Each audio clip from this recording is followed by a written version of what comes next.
is Steve Roberts. I'm a professor of media and public affairs here at GW.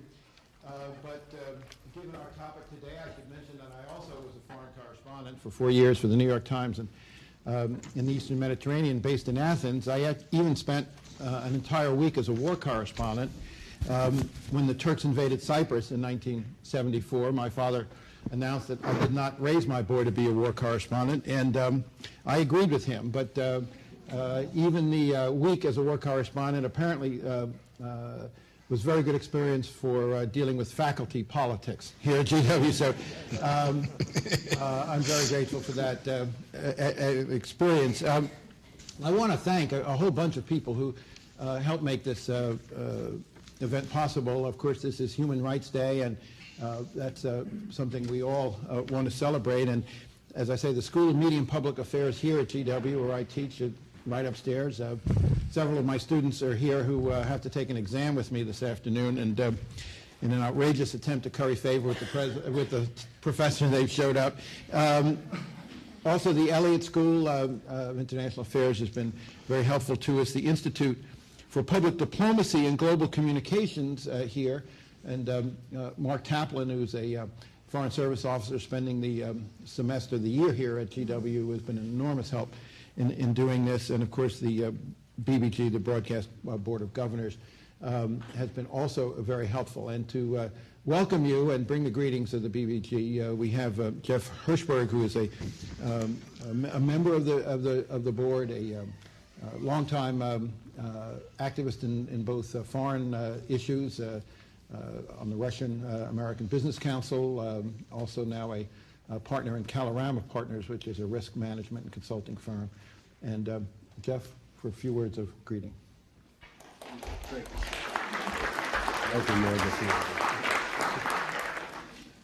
Thank you, Steve. It's a delight for me to be here on behalf of the Broadcasting Board of Governors today to celebrate the 60th anniversary of the Universal Declaration of Human Rights. My father raised me to be a rag salesman, although it didn't quite turn out that way. And the Declaration was passed 48-0 with 8 abstentions and 2 absences as a monumental achievement to the horrors of the Holocaust.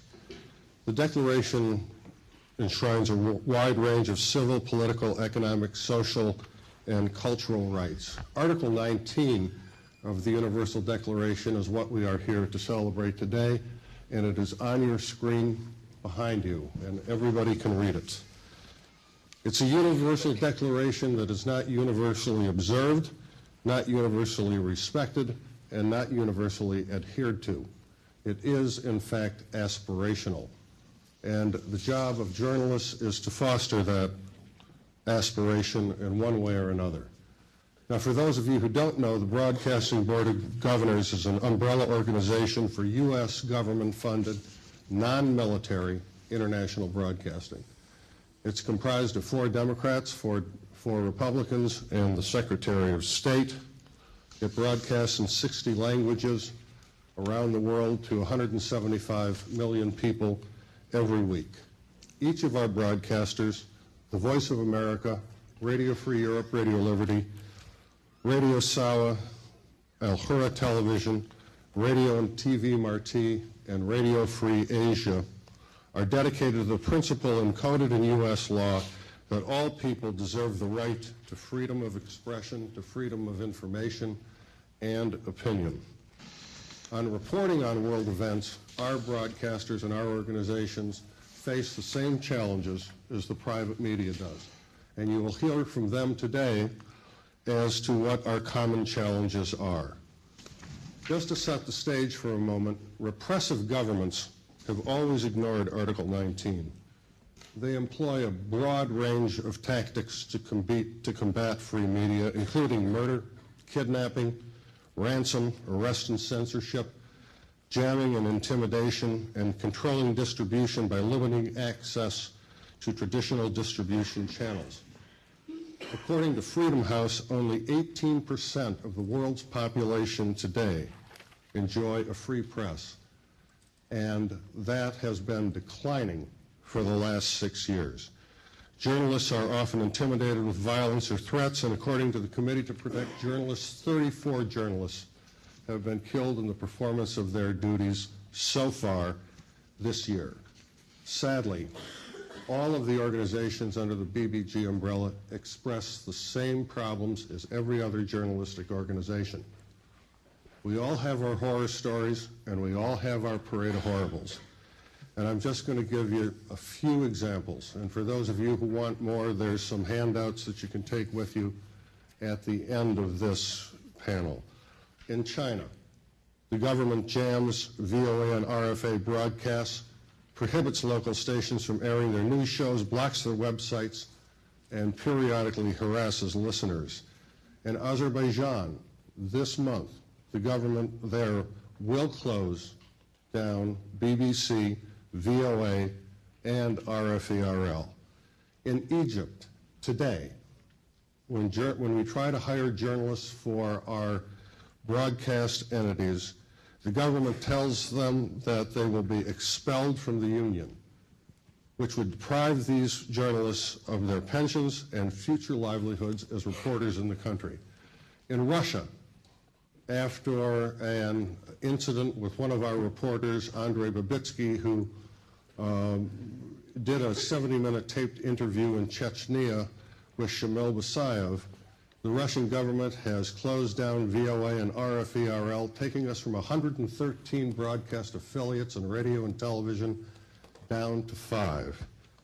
In Turkmenistan, they have put our journalists on television with pictures of our journalists, their families, their children, have put their addresses and telephone numbers and called them not very kind names.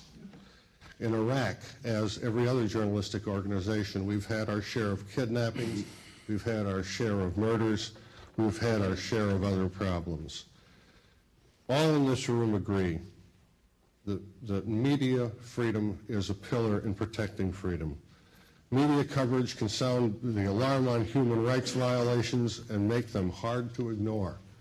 Just to give you one example, right now in Zimbabwe, VOA broadcasts in English, Shona, and Ndebele provide updates to their citizens about their cholera epidemic and how to prevent disease.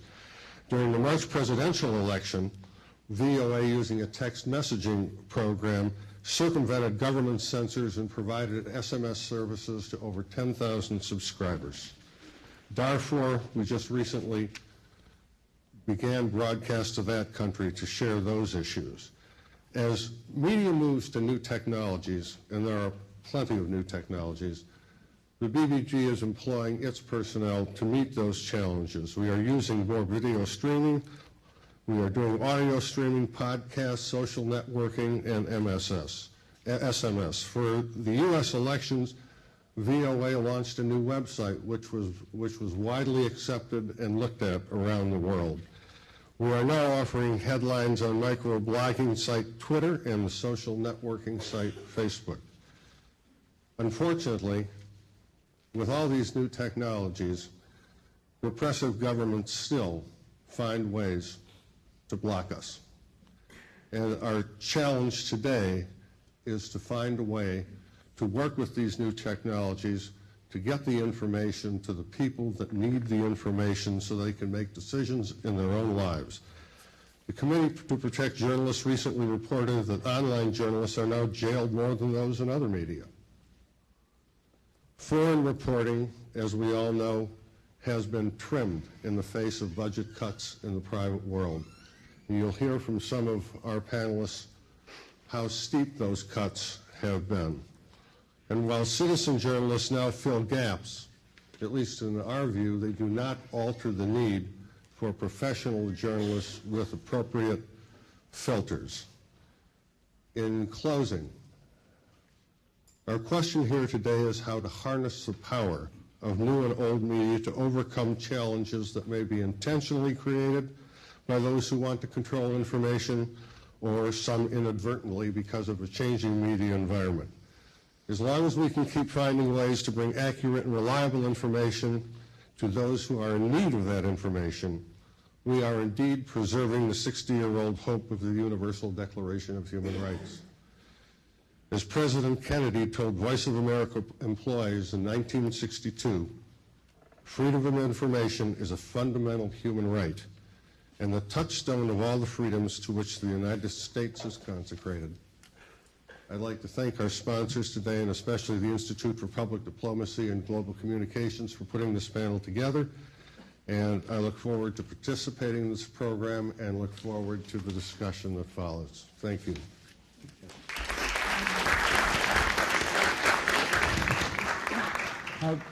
I'm not going to read the bios. You have them, so I'll just introduce the panel briefly, starting with Lauren Jenkins, who's the foreign editor of National Public Radio, also spent many years as a foreign correspondent abroad. Sherry Ricciardi is senior writer at the American Journalism Review, also a professor at the Indiana University School of Journalism. Patrick Meyer is a research fellow at the Harvard Humanitarian Institute. And Bob Dietz, also many years a foreign correspondent, is now the Asia Program Coordinator for the Committee to Protect Journalism. Now, we'll talk among ourselves for a while, but I'm also going to open this up to questions. So please think of some questions. We'll have handheld mics later in the program, and we want to get your views and your questions as well. We're going to start with a basic question. In many ways, more than ever, Americans need information about foreign affairs. National Public Radio, half the time you turn on your radio in the morning, and the lead is what happened to the Nikkei or the FTSE index. Whether the issue is trade, disease, climate, flows of capital. Americans are more impacted than ever by foreign news, and yet, as Jeff said, at exactly that moment, when the need is greatest, the supply is dwindling. As news organizations all over reduce their foreign commitments. Just this week, the bankruptcy of Chicago Tribune Company, which was a stalwart in terms of providing foreign coverage to a major regional newspaper, going into bankruptcy, and you know that the first thing they're going to cut is their foreign bureau. So what I want each of you to take a crack at is, what are the consequences of having these two trajectories, the need for more information greater than ever, and the supply diminishing at the same time? Lauren, why don't you start? Well, I think the consequences is the dumber America. You know, I view journalism as a form of adult education in a democracy, that our role really is to help have a more informed public so they can make the right decisions when they have to make decisions about the society they live in. As you pointed out, we're living in a globalized world today, and what goes on anywhere in the world impacts everyone, everywhere, including in America. And I think not to have the ability, or for Americans to be deprived of the information they need to understand the world they live in, is tragic. I think it's, you know, it's going to make us a really lesser nation. Everything that happens abroad is important to us, and we should be, you know, educating the public to the best of our ability to understand that world. Sherry? Well, I think the ultimate question is, what's the cost to the public? I agree with Lauren, and the critics that I talk to when I'm interviewing for my stories for AJR, the critics say there's a very steep cost. And it reflects what Lauren just said, but also the fact that we're moving towards local emphasis overwhelmingly across the country. I asked an editor the other day, what did you do with Mumbai? And he said, we put it on the front page the first day, and then we moved it inside, and now it's a brief. So, you know, the editors themselves are admitting that unless there's a strong local tie, international's not going to make it on the front page or even on a prime inside page. So the cost is very high. Why do people not understand, the editors you talk to understand what Lauren just said, that there actually is more need than ever, more people are affected by international news than ever, and yet they don't think so? I think they recognize the limits and realities. When I ask them that very question, they will say, but you don't understand what we're up against here. We've had layoffs. Our budgets are slashed. We've got reader surveys showing that our readers want more of a local emphasis in our product. So they fall back on that. And when I give them this argument, they come back to, but you're not walking in our shoes. Interesting. Patrick, your take. Well, a couple points, but I'll just stick to one. One aspect of this that I haven't really heard discussed is the issue of translation. because you have these international news companies and so on providing quite an impressive translation service at the end of the day by doing foreign reporting. As these pull out, what is that going to mean in terms of local news and translating local events into languages that we have access to? Explain, give us an example of what you're talking about. For example, the post-election violence in Kenya. It was particularly interesting to see citizen journalists come to the fore and start blogging. Kenya has the advantage of having a very vibrant blogosphere, a lot of bloggers who are out in the streets blogging and so on and so forth. They ended up providing more information, a lot of which were also in Swahili. But that wasn't necessarily picked up. And as the international news sort of pull out, are they going to start looking at that? One other point, though, I'd like to say is one of those bloggers who had blogged in Swahili had his one blog entry read out loud by radio, which then covered 98% of Kenya. Again, I don't know exactly what it's going to mean for the role of translation, but it's something I haven't heard about, and it cannot be non-significant, I think. Good point, Bob. I think there's two factors at work here on what has actually been a very long-term trend. I ran NBC news bureaus in Seoul and Manila in the mid-'80s, and both those bureaus are gone with no question. The Tokyo Central Asia, the bureau to cover all of Asia, has been scaled back. I wonder if it still exists, frankly.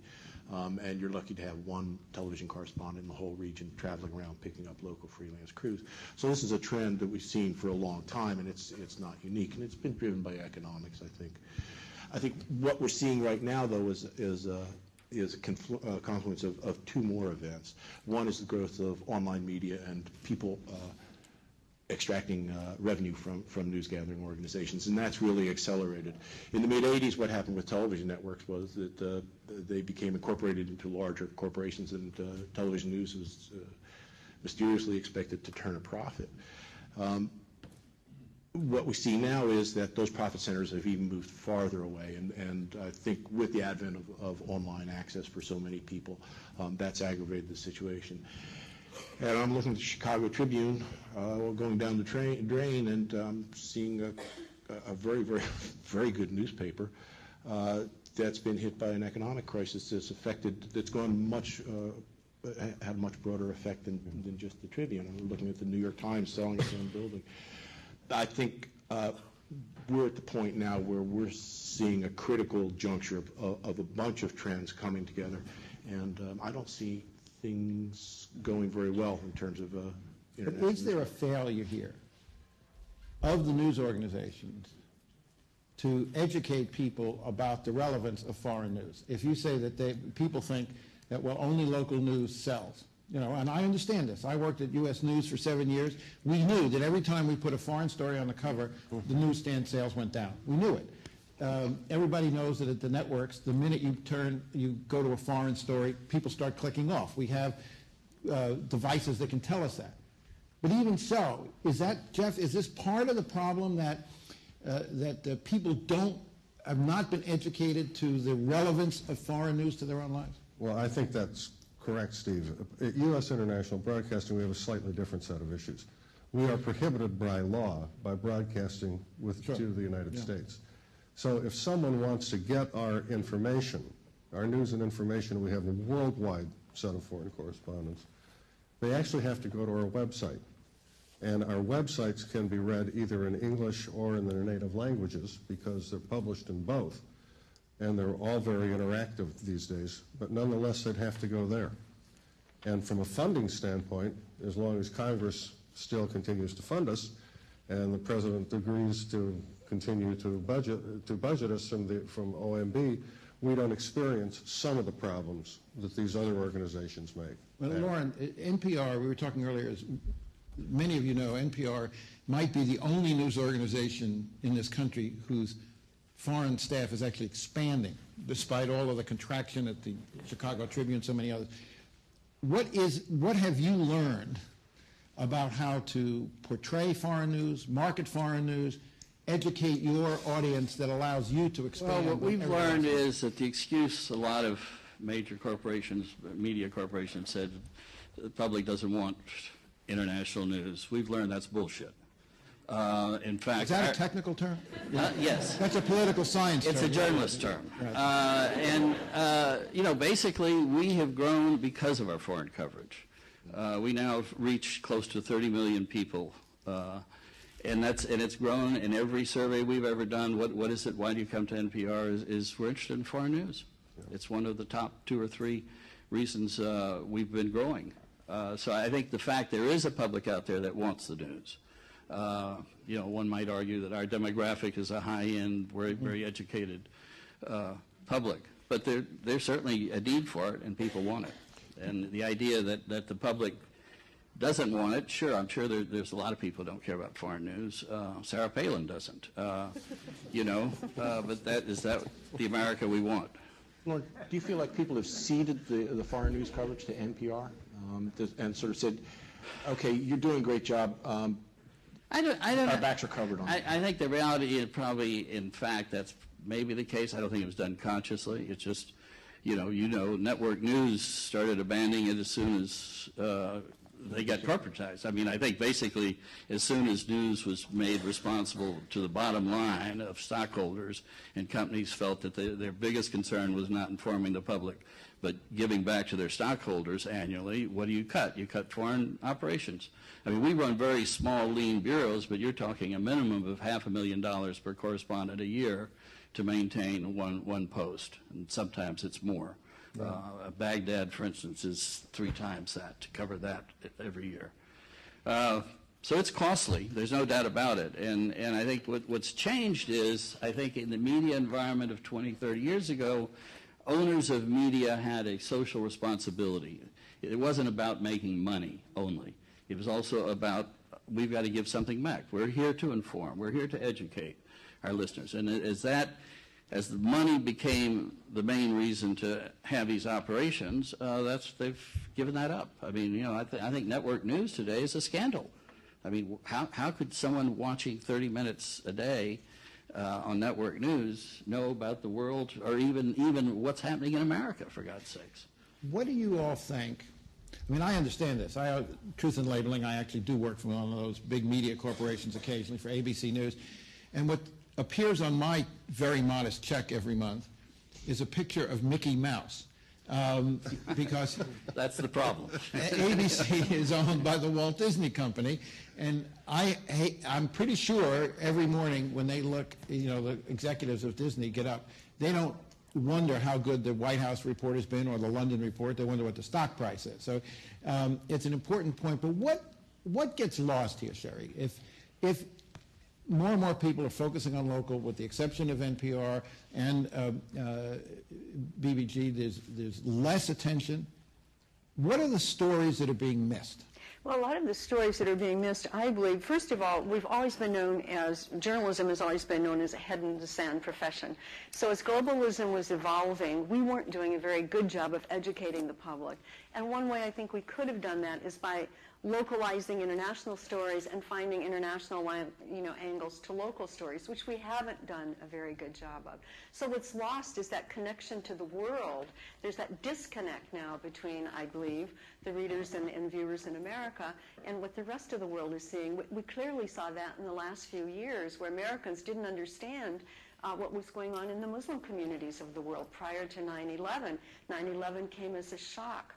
Why did it come as a shock? We should have been reporting all along about what was happening in those countries, but we weren't, and so it did come as a surprise.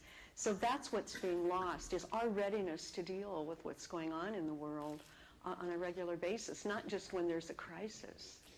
Since this is Human Rights Day, let me ask the two of you, are there particular stories relating to human rights that are being lost, that are not being covered? The economic dimension, the globalization, all very familiar, but talk about the human rights dimension. Yeah, absolutely. Actually, a recent study that we carried out at the Harvard Humanitarian Initiative was looking at the pattern of media reporting during the post-election violence again in Kenya, identifying where the mainstream media was reporting about what and when. So we geo-referenced it, we time-stamped it, we played it out on Google Earth, animated it over time, and compared it with citizen journalists, primarily bloggers who were getting their information via SMS through trusted networks. and also another initiative called Ushahidi that basically crowdsources crisis information. Anybody in the street with a mobile phone could SMS human rights abuses that they witnessed and then have that georeferenced. So we georeferenced all this data and then color-coded it based on whether it was mainstream, whether it was citizen journalism, or whether it was coming from this crowdsourcing Ushahidi approach. And it was pretty phenomenal because the different blobs of different colors were not overlapping, which is suggesting that, I mean, you could look at it glass half full, half empty. Either the mainstream media is not doing a good job, but I'd rather look at it in a complementary way. Basically, the citizen journalists were covering increasing tensions before the mainstream media was covering anything. The mainstream media needed body counts. But what's important for human rights purposes and prevention are these early warning signs that the citizen journalists were giving. I very much want to get to the fuller discussion of that whole question of crowdsourcing and whether citizen journalism can fill some of this gap, which, since all of you agree that the economic prospects are not great, at least in the near term. But give me your take about, Bob, since the Committee to Protect Journalists is so focused on this. What gets lost? Is it, I remember Strobe Talbot, former Undersecretary of State, once wrote an article which I quote in my classes. He said, "The blank screen is a license to kill." And he was referring to Tiananmen Square, but it is a much larger, resonant idea. Talk about this from your perspective. I see that blank screen being filled in more and more. If you're really interested in going beyond what NPR is able to get us out of Baghdad, say, and it's a heroic effort, there's plenty of information out there available. If you're looking at a couple blogs, some in Arabic, some in English, there's listservs that you can put yourself on, and you can get a whole steady stream of information. And as a matter of fact, the problem gets to be that there's a circuit of information, and it's all coming up from underneath. An interesting phenomenon we see in China is that, unlike most people's view of China, the China media universe isn't monolithic, and it's not gray. It's actually quite dynamic, with journalists and adventurous publications pushing the envelope all the time. But what they've taken to doing is harvesting information that comes up from grassroots bulletin board systems and protests that somehow make themselves onto line, and then get aggregated by a blogger or two, and then who bring it to the attention of broader media. People watching China media all over the world, especially from Hong Kong, they pick it up and they publicize it, and then papers in China pick that up and drive that too. So the blank screen is more easily filled these days. What's filling it is not as filtered as what gets through NPR or what used to get through the news desk in New York for NBC when I was trying to ram a Manila story down their throat and having no success. But that whole mechanism of getting there has completely changed. And it is citizen journalism, and it is welling up in a lot of ways. The problem is how to harvest that at this point, and how to make sense of it and make it gel. I really do want to get to that, but Jeff, you raised a question earlier.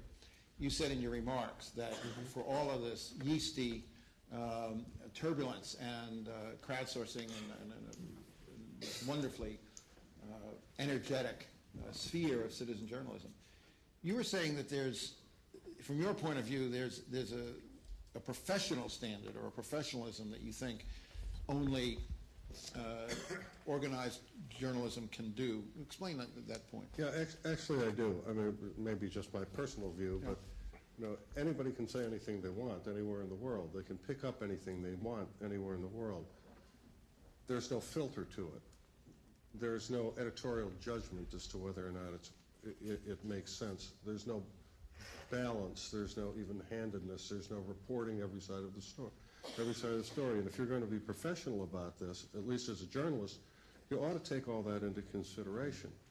So, and by the way, I don't share the view necessarily that just because all this stuff is welling up and things are changing inside places like China, that access to reliable information is any better, because the Chinese now have the ability to black even pages within websites that they don't want to have out. And they do that. They did that in the Uyghur situation. They've done it in Tibet. They've done it for Myanmar situations. They've done it all over. And a lot of it's done, quite frankly, with American supplied equipment. So I'm not so, I'm not so thrilled about some of the stuff that goes on myself. But I do think that there's a place for professional journalists, Steve, and I think that it's the discussion that I'd like to see, because I think you folks probably know better than I do, is how you can harness all these new technologies and all these bloggers to actually make sense out of this. I think that, I just want to add, I mean, I think you hit the nail on the head. The problem with citizen journalism and blogging, it's great. There's just all this welling up and there's all this stuff, but how do you distill it and how do you know what's true and what isn't? I mean, we're in a profession that everyone lies to us, from our government to other people's governments, to all along the line, and part of what journalism is really about is trying to piece through all the distortions that you get and try and find where within all that mix is the grain of truth in it. And that's the training, and that's what editors are about. That's what media organizations have tried to build up, a way of taking all that mass and sorting it out to be able to prevent something that's accurate or close to accuracy. And you don't have any way of doing that with blogs. But I see the role of the mainstream media in helping to distinguish between fact and fiction even more relevant as a result, even more relevant in a digital age where we're not going to necessarily be able to know what the source of these blogs are about and so on. I can give you an example. During the Mumbai attack, I was for days looking at the Twitter feeds coming in, and I'd see a new event happen that was Twittered, and a lot of maybe a dozen tweets coming out on this event. It took about 2.5 hours before I found that same information validated on CNN. That doesn't mean that if, from a human rights perspective, if I happen to be in a bad place at a bad time, I would still want to know even if it's a rumor, and I can't really identify the truth of it, because at the end of the day, I want to be able to get out of harm's way. So it depends who the audience is, but there's a role for both, and I think I'm not arguing there's not a role. I'm just saying that before it gets presented to the public and to a large mass, it ought to be verified any way you can. Your role is even more important as a result, I think. Let me ask you, Sherry,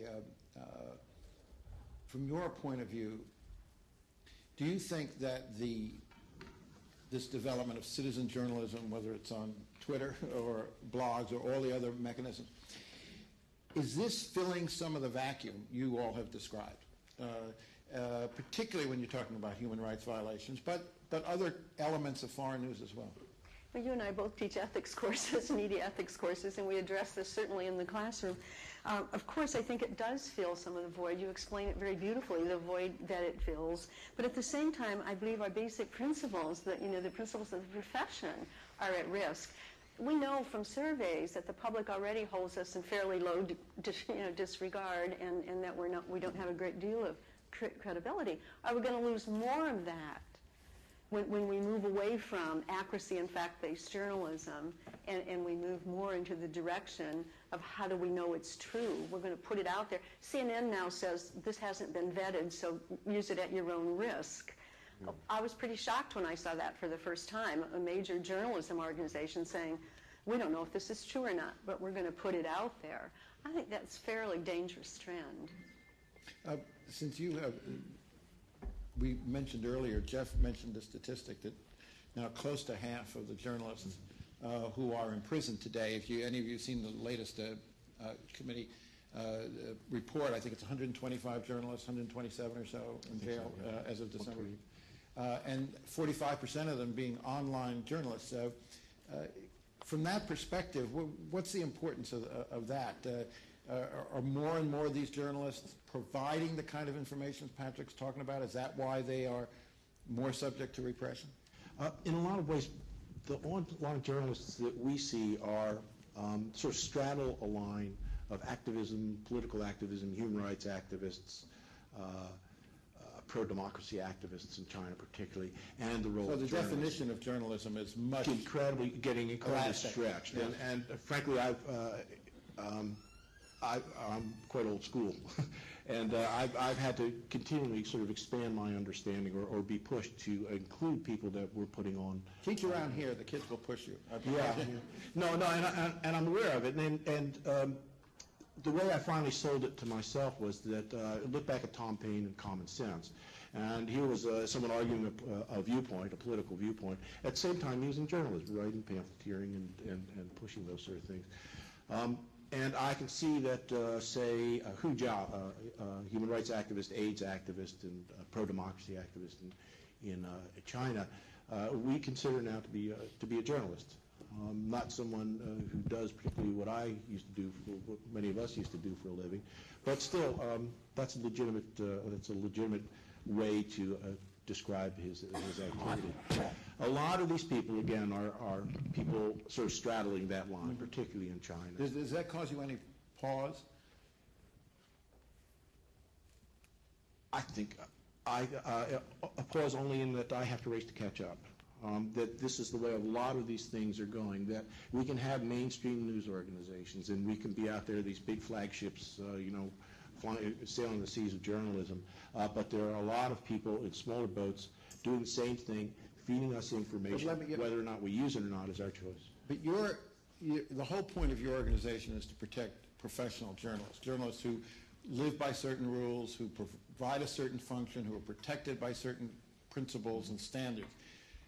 Do you feel comfortable in stretching that definition to the point where you're now, in effect, protecting political activists, not traditional journalists? You're talking to a guy who's on the other side of that, or on your side of the argument. I don't have a side. I'm just raising the question. On that, yes, I have to be pulled in that direction, in all honesty. We had a big discussion about Hu Jia specifically. Is this guy a journalist, or he's certainly doing admirable things, and things most of us would subscribe to. But is this journalism? In the end, we said people who use the techniques of journalism, of reporting information, gathering it, putting it in some coherent form, and then presenting it to the public in one way or another. That's journalism in the bottom line, and that's something we have to learn to accept. It's the same as the New York Times correspondent in Greece, going out and gathering information and then putting it in there, and maybe or maybe not getting in the paper. Yes, I think at this point we have to say yes. I think that's absolutely spot on. That the line between citizen journalism and digital activists is I don't think there's a line anymore, to be completely honest, because what we're having now is individuals who are able to document what have you, human rights abuses, corruption, and so on, can automatically broadcast, right? With YouTube, we saw this with corruption with the police in Morocco.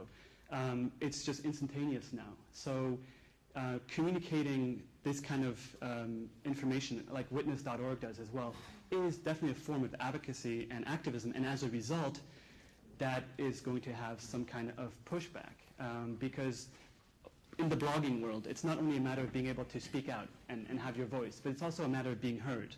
That's the bigger problem, actually. But if you talk to some of my colleagues who do this for a living, really, in Africa and in Kenya, the moment you start getting heard by the government, by other organizations and so on, is the moment you're going to start getting targeted. So it's a catch-22. Lauren, as someone who sends correspondents around the world, decides what they're going to cover, do you see an interaction between the kind of twittering or citizen journalism that Patrick was describing at Mumbai, or we saw it with the Burmese crackdown a year or two ago, was another major example of information getting out through the cracks when there were no mainstream journalists in Burma, and yet we learned about a lot of the human rights repression there because some brave people got information out. Absolutely. I mean, talk about the relationship, the interaction for someone. It obviously depends on the sourcing, and to what extent the journalist knows the sourcing. I think anyone in the field, anywhere, certainly Burma was the case, Myanmar, where you took, if you got a blog, you read it, and you tried to figure out who it was and how accurate it was. It was used. Sometimes it was quoted as a blog. Somebody out there sent this message, and we don't necessarily know if we can't verify it, but it's somebody telling us this is what's happening. I mean, it's used, and I think everybody, you know, it also depends on the correspondents, what their generation is. I think the younger correspondents are much more attuned to the new media than an older generation that didn't grow up with it. As an editor, do you feel that you need to be in touch with these new sources of information to better send your people and allocate your resources? Oh, absolutely. I mean, I spend an awful lot of time, you know, on the internet trying to figure out what's going on around the world. Sometimes it's blogs. I mean, Iraq, some of the best blogging, some of the best reporting that came out of Iraq at one time when it was so impossible for our correspondents to move, was listing some Iraqi black bloggers in neighborhoods we couldn't get to. There was one called Baghdad Burning. It's fabulous. Actually, we got produced in a book. I never did find her. I tried to talk to her over the internet. I said, you know, could I send my correspondent to interview you? She was fabulous. She never appeared. I still don't know who she is, but it was brilliant stuff, and it just wrote about her neighborhood, what was happening in her neighborhood. And there were marvelous stories, like she went out to buy groceries today at the street vendor, and she could tell by what groceries were there, what products were being sold, what roads were closed, and what was happening in other provinces. And that was, you know, great information. Sherry, when you talk to your students, teach your students, what do you tell them about this evolving relationship between the new media that Patrick's talking about and an established media like NPR? I don't tell them anything. I let them discover it for themselves. But proceed. What do you tell them to look? Proceed with caution. I agree with Lauren. Proceed with caution. You know that if you get the blogs, you've got to make some attempt to see where is it accurate, and if not, we have to tell the reader or listener that it may not be. But there's so much out there now, and we have to be so careful about what we use. I've seen so many examples.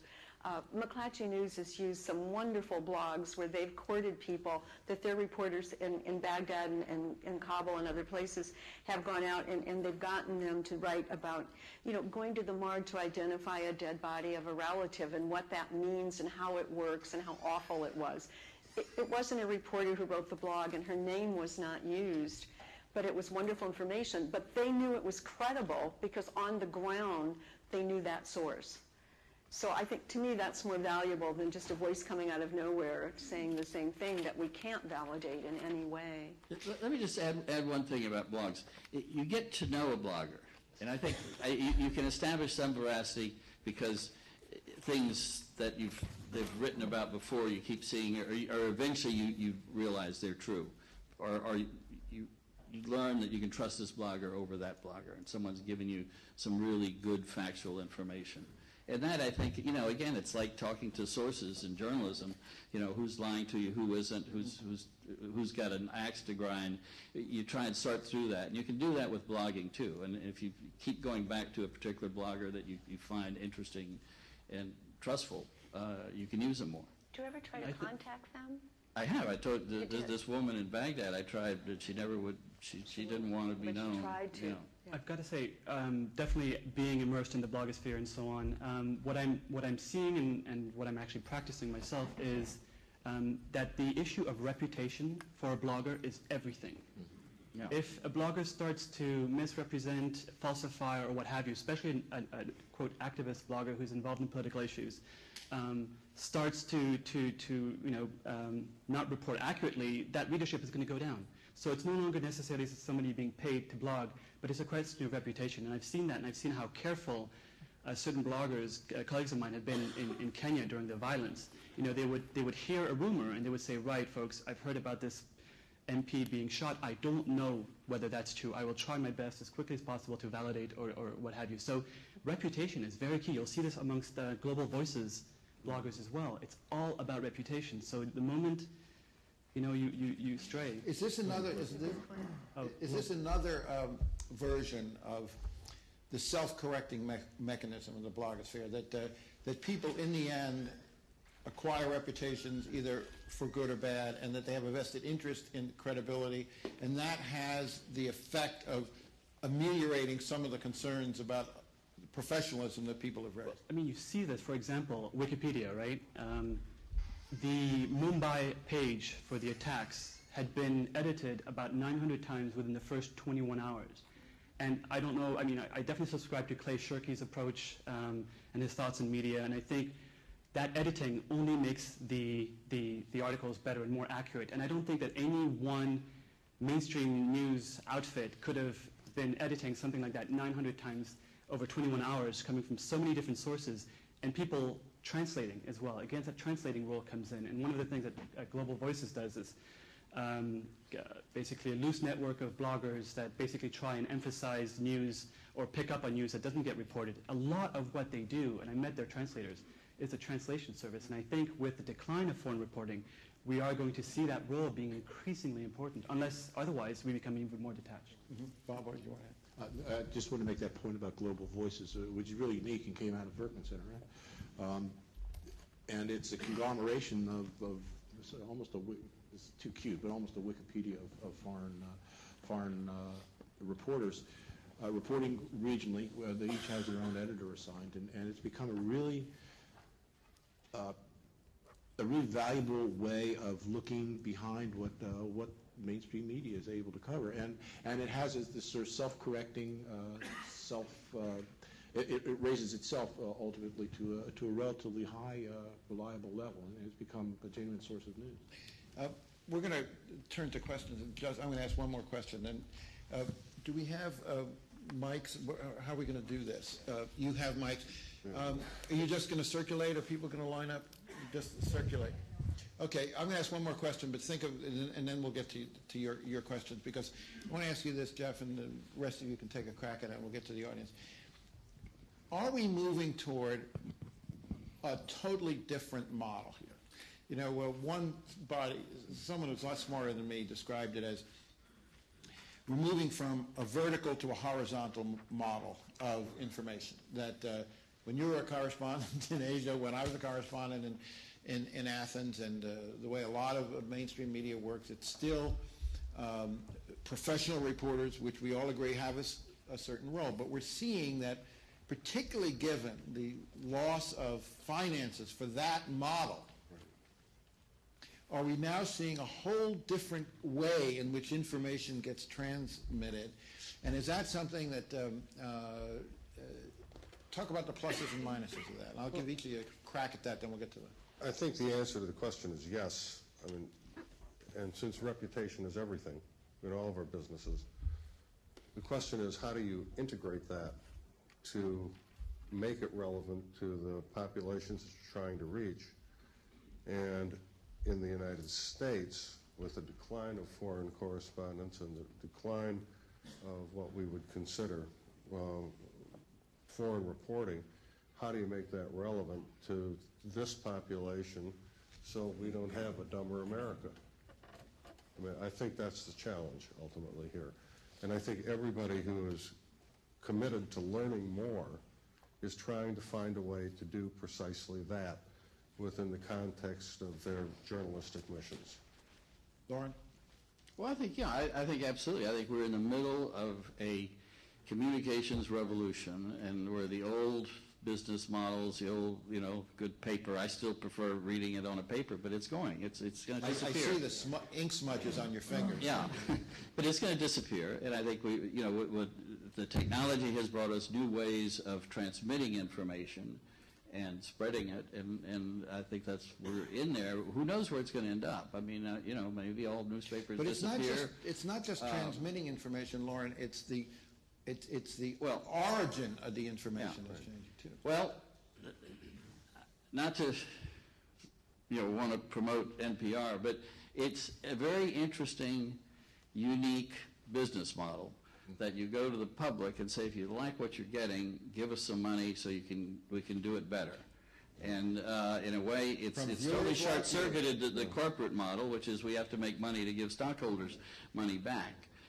Whatever NPR raises, passing the hat, as tedious as that can be 3 times a year, goes into the product. We don't hand it out to anybody. You don't have to give anyone else their share. So we raise more money because you're doing a better product, the public likes it. You get more money to make a better news organization. And that's what's happened with NPR. How it survives economic crisis, who knows? Because it really does depend on people having money, loose money that they're prepared to give for their information. But you have the audience paying for what they're getting. Sherry, what's your take on this movement to a horizontal model and what the implications are? Well, I think that we're headed in that direction for sure. I think we're pretty much in agreement on that. But I think there's consequences when we talk about a revolution, an information revolution, consequences for the First Amendment. And we have to talk about not only consequences, the First Amendment consequences for the media, but for the public, and what could get lost in this. If we talk about free speech, but will we really have informed speech the way we have always had it? Will the discourse be as rich? Will the mix be as good when we have fewer voices coming from the mainstream media and more coming from citizen journalists who may or may not honor the principles that we hold so dear, like accuracy and fairness? But as Patrick was describing, we are seeing a proliferation of new sources and new voices.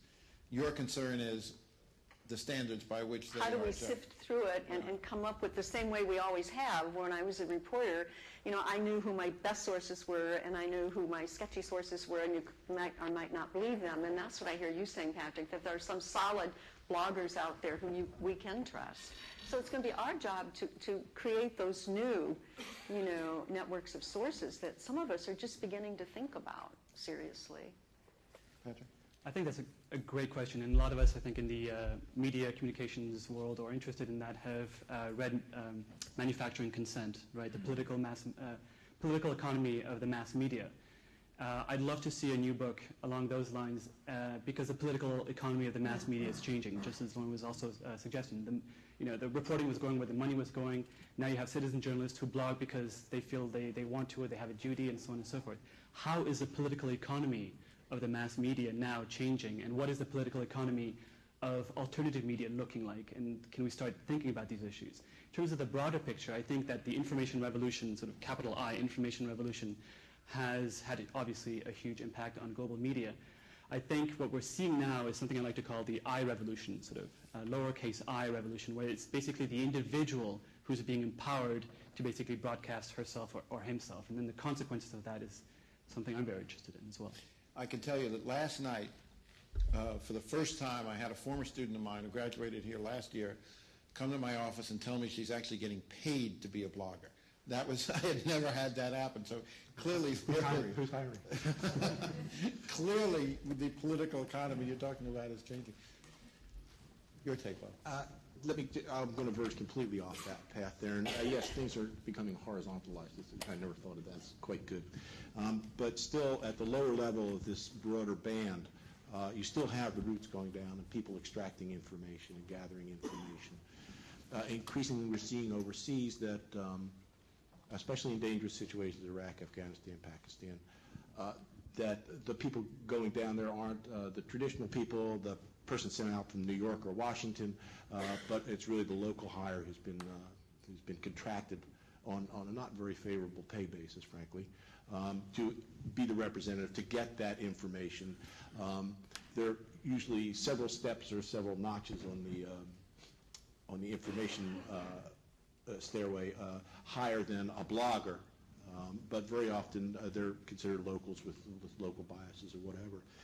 Increasingly, what CPJ is seeing is that the fixer, the translator, the stringer, the local hire, even the driver, even just the cameraman is becoming a source of information for news gathering groups. And that if you read carefully... Particularly true in more dangerous environments where the professional or the staff reporter is very limited in her access. Just can't get out of the building in Baghdad. Or increasingly we're seeing it, people becoming restricted in Kabul. No one dare go into the border areas of Afghanistan or Pakistan anymore, including now, increasingly Pakistani journalists. And what we've seen is that this information gathering has been outsourced back down to the grassroots level by mainstream organizations.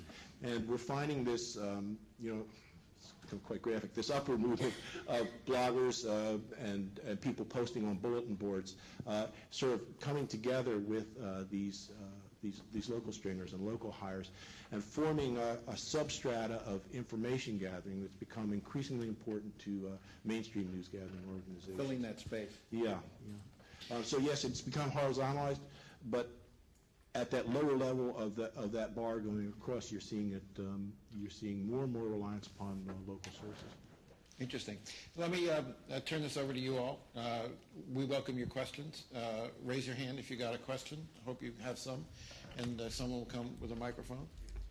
And if you don't mind telling us who you are when you ask the question so we know. Imran Siddiqui, Voice of America, Urdu TV. It's a pleasure to be here among such distinguished people in this conversation. The question is, I understand that there's a need to verify blogs when we write on the blogs, but how do you verify a still shot or a video clip?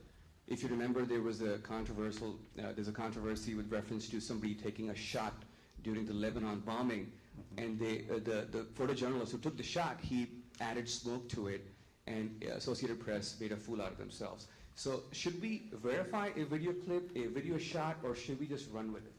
Thank you. It's an interesting question. I think it was Reuters rather than AP in that particular. It was Reuters, and there was for those of you who don't. I'm sorry, it was Reuters. It's someone who don't understand that reference. I actually use that example in my ethics class, where using Photoshop, these wonderful new technologies can also be abused. As an editor, Lauren, what kind of verification process do you go through when you don't use images on the radio? I don't have that problem. Although we're doing them online, we have online editors now for putting photos on. I think it's a big issue. How do you verify it? I mean, you could. How do you verify anything? You get a lot of misinformation in this business. A lot of people tell you things that aren't true, either intentionally or because they don't even know what they're talking about, or they're misrepresented. And I think it's the same with a photograph. And I guess you have to really check your source, and can you trust that particular person or not? It boils down, an awful lot of journalism boils down to your gut about, do I trust this person or not? Can I trust what they're telling me? And that's part of what journalism is all about, sifting through a lot of, I won't use the word again, but distortions or partial information. And I think with photos and video, it's the same thing. That's right. The network should not be running with that shot. They should stop and go through the verification. That means the network should not be running with the shots. Because if they have questions about it, no, they shouldn't. I mean, what we present to the public should be our best belief that this is fact, this is accurate. That's what mainstream media tries to achieve. I mean, that's our goal. And if you don't believe that's true, you shouldn't run with it. Or if you have any question about the information, you shouldn't put it out there. Sherry, you wanted to add something, Pat? I wanted to jump in because I was reporting on this when it happened, and I wrote a piece called Limits of the Parachute, and it was about what happened in July of 2006 in South Lebanon and with the Israelis.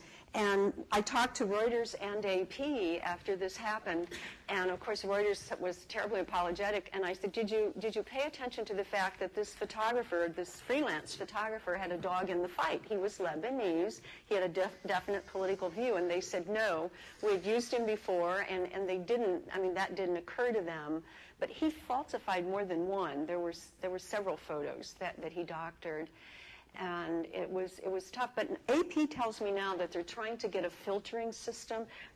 Frank, do you know anything more about that you could add to that, because you're a photojournalist? But that AP is trying to devise some kind of filtering system so because they've got people from all over the world sending them images. Does this become more of a problem when you have the universe that Bob's describing, where more of this space, more of the origins of information are from local hires, local stringers, citizen journalists whose biases or allegiances might influence the kind of information. Well, that was the point of our story on Yeah. Limits of the Parachute, of parachuting freelancers in or parachuting journalists in. Nothing substitutes for having people on the ground who are knowledgeable about the culture and the politics and the history, and that's what we've lost to a great extent. In this case, Anthony Shadid from the Washington Post and Mohammed Bazi from Newsday were the, I think, only two American reporters in when all this broke. New York Times got someone in very quickly. But the editors I talked to were flying people in from Asia, Africa, and everywhere else to drop them in for 48 hours. Yeah. So, Not a particularly enlightening form of journalism. no, and then it leaves you open to what you're talking about. In the global scheme of things, I think that's an extremely isolated incident. If you think about all the pictures that are being printed in all kinds of media on a daily basis, that is a fraction of a fraction of a fraction. I still think that it is more difficult to basically doctor an image than it is to write up a blog and say this happened. So there's a threshold there that people have to sort of cross to be able to do that. Now, going back to the crowdsourcing issue, if you have an organization or a group or an initiative like Witness.org that allows people in the streets to basically take pictures of human rights abuses, just like we saw in Tibet or in Burma and so on, and then you start having 5, 6, 7, 8 different people with different pictures on their cell phones on the same event, that becomes even harder to basically say, oh, no, this is no longer true. So the crowdsourcing, the masses, is not a bad thing. It can serve as a control mechanism to triangulate between what's correct and what's not correct. Great point. I think they are, of course, because, we've taken a strong stand. I do a lot of international coverage, and I talk to journalists, and when they get the news back home, it's not used. Their editors really don't want it. We put the spotlight on Sudan during the time when Colin Powell was calling it ignoring it, sort of a throwback to Rwanda. And so we were trying to figure out why, and the reasons are always the same. And Lauren can tell you, he thinks it's BS. Let me just give you an example. I before I came to NPR, when I left Washington Post, I actually had a little hiatus. I bought a small-town newspaper community, so that there was an interesting economic base. And it was a lousy newspaper. It was mediocre. It was losing money. And I thought, well, how can you make this with very little money? How can you make this better? And very quickly, I figured that I could get the New York Times news service and the Washington Post and LA Times news service and put it in this local newspaper. I could put national news, international, because it was a small paper. You pay because your readership is small. You get it costs $10,000 a year to have the full New York Times service. Also, seeing the top 3 foreign news stories in a small town paper in Colorado. I just don't believe that they want that. They want a choice. And I think it's the responsibility of journalists. There's comics, there's sports, there's foreign news, there's national news, there's tribute. That's what the public wants, and everyone picks what they want out of it. But they ought to have that choice. Let's try to get some more questions. Go ahead. Dealing with trying to convince editors, it's preaching to the choir usually, to the people who are there. We put together Times at War project in Washington, D.C. I worked with them to put together a freedom forum held it 4 years ago. We invited foreign editors from all over the country to come to Washington. We paid some of the expenses. It was very hard to get them to come, and I worked that for a long time. They just said, 1, we don't have time, 1, we're closed, 2, we're closing our bureaus, 3, our top editors don't want it anymore. It was very sad. That was about 4 years ago now. So. Our market research for the PBG, we don't do programming, we don't do anything on our websites, we don't publish things, or at least we try to do market research, to find out what our targeted audiences want to hear, want to see, and want to learn. Now, I assume that the same thing is going on with publications in the United States. The newspapers, the networks, the cable TV operations are doing the same sort of market research. Then again, that might be a mistake on their part. Maybe they're not. But if they're not, it seems to me that there's got to be a reasonable response as to what their publics that they're serving, what to read. But there's, fair enough, and you've all made the point that foreign news is, it would appear, at least to some audiences, not as popular. selective audience, but it seems to me that there's also a dimension for education here. The receptivity, it's part of the answer to your question, the receptivity to foreign news is not a given that is necessarily set for all time. And one of the things that I think that one of the holes here is the ability or the impulse of news organizations to educate people in ways in which foreign news affect their lives. Take the issue of trade, for instance, is a very good one, where most Americans have no idea how ways in which their own job, their own budgets are affected by foreign trade. Have no idea about a lot of the issues related to the environment or climate change, how they are, or ocean pollution, or issues of that kind. So I think part of the answer is that it's not just to say, well, they're not interested. Part of the trick is to say, this is why you should be interested in terms of how you package the information. We do a project where we have students look at where they have to localize an international story, and they have like 2 weeks to do it. They do brilliant work. They come in with fascinating topics, sometimes about human rights, sometimes about climate change, sometimes about trade. And it's wonderful, and it's all the light bulbs go on, and we send it to the Indianapolis Star and say, look what you could be doing. I'm not in charge of the microphones here. Who's got the microphone?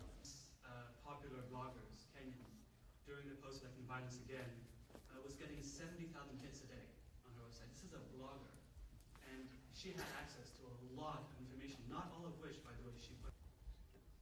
I think we're in a situation in which that definition is being debated every day, and it's a very dynamic situation.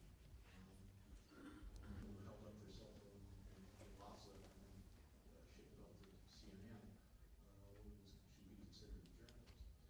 And between the person who goes to the fire, gathers the information, interviews the weather, or the fire chief finds out, that's a journalist. The person out there who happens to be around when something happens and moves it forward with very often little there's I think that person has an incredibly valuable role and it has to be protected as well. And so I enjoyed holding up my camera, and I'm going to hold up my camera more and actually look for places to hold up my camera. That's when you get to actually get through. I think also, Abby, that one of Abby's former students, inviting and encouraging citizen journalist contributions. Now that's just, they did that, they set that up this week. And many mainstream, Reuters is another very good example. A lot of CNN is another example. Mainstream organizations are now encouraging this kind of contribution. So one of the things we're seeing is a coming together. Correspondents are sending you what's on the wires, what do you know, and you make judgments. Again, as I said, they're judgments. There's a certain amount of time you have airtime to get stories on. You prioritize. You try and get the big stories, the most important stories on, and then you do the health stories too. I mean, you want breaking news and you want features and anything and everything. It's a matter of choices all the time. But that's what part of what you're referring to. Readers might not understand the value of having a wider range of choices. They might say, well, we've got AP or New York Times, why do we need something else? But let me what address gets AP. lost is the richness of diversity of stories that an NPR, because they have 18 bureaus, has the luxury of providing something other than the normal story. Go ahead. Let me get one more lick in at the American media. What you're saying about AP is available to everybody. New York Times is available to any newspaper that wants to run it. It's a matter of a choice in saying, I'm going to give this to my audience. I think it's important. It should be there. You travel around the country, as I do, it's appalling how bad the newspapers are in this country. If you're not talking about the top 10 papers in this country, mostly on the East Coast, a couple, Chicago had a good one until it went bankrupt. There's very little. I mean, you go to small town, you go to capitals, state capitals, and it's trash, frankly. I mean, it's just appalling. And that's the owners. I don't know what they think sometimes, because they could all put a foreign news story on the front page, and some won't even have foreign stories at all. And it's a matter of just having AP. I mean, it doesn't cost them anything. But are we really, one of the ways in which the model is changing is that if local newspapers are going to survive, they're going to survive by providing local news. But the web provides an infinite number of other choices. You don't have to have the story in the Wichita paper on Mumbai because that person in Wichita has other options. Well, and that's why a lot of these editors I've been talking to say they're dropping AP. They've given their 2-year notice. Some of them already have dropped it. But one of them said, I'm paying $125,000 in a medium-sized paper. I can hire 3 young college graduates for that to do local news. And then they're now doing the information sharing in Ohio, New Hampshire, Maine. And Dallas Morning News is now working with the Fort Worth paper. So, they're saying, just reflecting what you said, that they can, if the readers and viewers want it, they can get it off the internet. We have to do what we do best. That's local.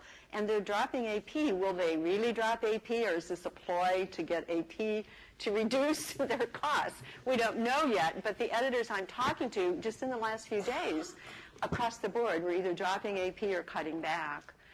So I don't know where that trend will go. I have a quick question, actually. Maybe someone in the audience could take a stab at it. But if this trend towards hyper-local news was happening in places like Africa, so Kenyan newspapers, newspapers in South Africa and so on, isn't somebody's local news somebody else's foreign news? In the sense that if we have that trend happening in developing countries, then we are getting better local news, which for us will become better foreign news. Anybody have any thoughts about that? We're actually almost out of time. I want to give a chance for 1 or 2 more quick questions, particularly if you can get a student to.